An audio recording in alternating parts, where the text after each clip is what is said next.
प्राचीन समय की बात है। एक बार धर्मराज युधिष्ठिर ने भगवान श्री कृष्ण से पूछा, हे प्रभु, वैशाख मास के कृष्ण पक्ष की एकादशी का क्या महत्व है और इस दिन व्रत रखने से क्या फल मिलता है।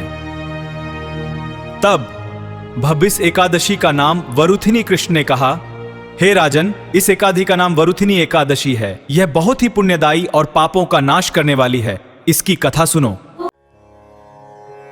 तब भगवान श्री कृष्ण ने कहा, हे राजन, इस एकादशी का नाम वरुथिनी एकादशी है। यह बहुत ही पुण्यदायी और पापों का नाश करने वाली है। इसकी कथा सुनो।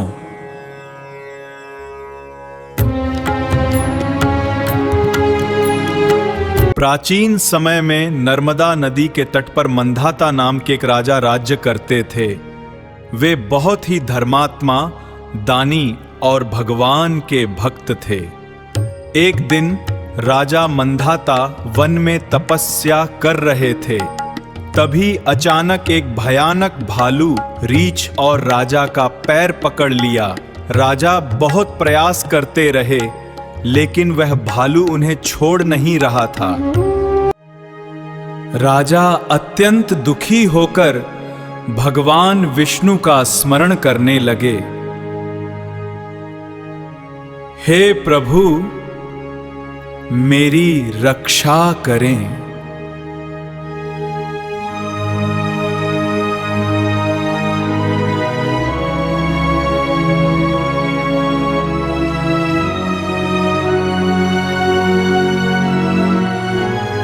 राजा की सच्ची भक्ति देखकर भगवान विष्णु प्रकट हुए और अपने सुदर्शन चक्र से उस भालू को भगा दिया। लेकिन तब तक राजा का पैर घायल हो चुका था। राजा ने भगवान से पूछा, हे प्रभु, मैंने ऐसा कौन सा पाप किया है जिसका मुझे यह दुख मिला। पूर्व जन्म का कारण भगवान विष्णु ने कहा, हे राजन, पिछले जन्म में तुम एक कसाई, मांस विक्रेता थे और बहुत पाप किए थे। उसी पाप का फल तुम्हें इस जन्म में मिल रहा है। राजा ने विनती की, हे प्रभु, अब मुझे इस पाप से मुक्ति कैसे मिलेगी। तब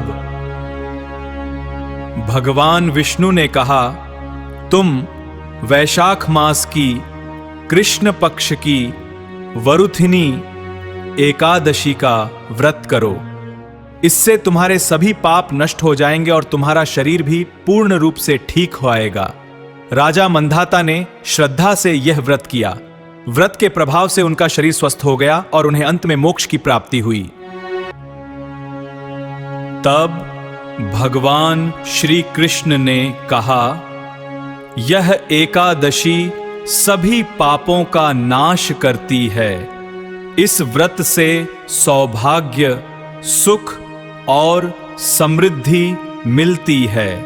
जो व्यक्ति इस व्रत को करता है, उसे स्वर्ग और मोक्ष की प्राप्ति होती है।